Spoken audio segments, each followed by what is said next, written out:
I had an 8-year secret relationship with my best friend's brother. One day, I accidentally discovered that he had purchased a unique proposal ring. Filled with joy, I followed him to the meticulously arranged venue, only to see Ethan kneeling on one knee before a woman who bore a striking resemblance to me. Tears streamed down his face as he vowed that she was the only one he would marry in this lifetime. After his proposal was accepted, a few of Ethan's friends congratulated him while teasing him. Finally, your true lover has returned. So, when do you plan to let that stand-in golden canary at home go? One of Ethan's friends teased. Ethan exhaled a smoke ring, his gaze dark and unreadable. That poor girl loves me to death. She can't live without me. Let's take it slow and deal with it later. When he saw the photo I posted announcing my marriage, his face turned pale in an instant. After finishing the call with my mother to confirm the arranged marriage, I immediately booked a plane ticket. Forcing myself not to dwell on what I had just witnessed, I returned home and started packing my belongings as quickly as possible. When I went to the living room to grab something, Ethan came back. He reached out and hugged me, his face lit with an unprecedented joy. Kate, I love you so much. Let's be together forever, okay? He said. He leaned in, trying to kiss me, his breath reeking of alcohol and the overpowering scent of gardenia perfume clinging to him.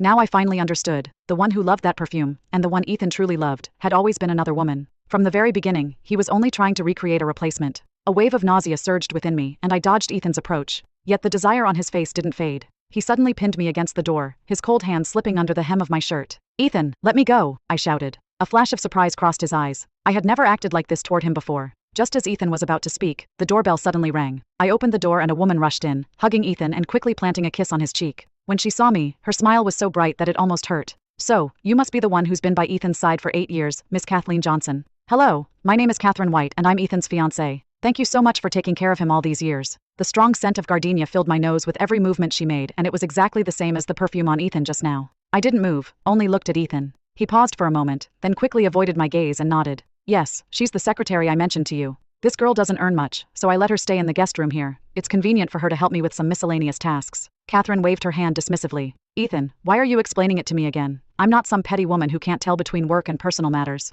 And besides, since Miss Johnson and I look so much alike, it's only natural that having her around feels more familiar and comforting for you. Speaking of which, I should thank Miss Johnson, she added. By the way, since Miss Johnson is familiar with the layout here, could you please move my luggage into Ethan's room? We're getting married soon, so it's about time we start living together. Catherine excitedly ordered me around, and Ethan didn't show the slightest sign of opposition. I thought back to the many times I had begged to move into the master bedroom, only to have Ethan refuse, citing that couples need their own space. It was only when the mood struck him that he would allow me to stay in the master bedroom. If I accidentally left something behind, he would put on a cold face and remind me to be more mindful of boundaries. I used to think this was just the naturally self-disciplined and reserved side of Ethan's personality. In the end, I realized it was because, in his heart, I was never the one to hold the position of the mistress. Ethan suddenly pointed at his phone. I lowered my head to take a look and saw the message he had sent in the chat box. Baby, my marriage with Catherine is just in name only, a facade for the sake of the group's collaboration. Don't misunderstand.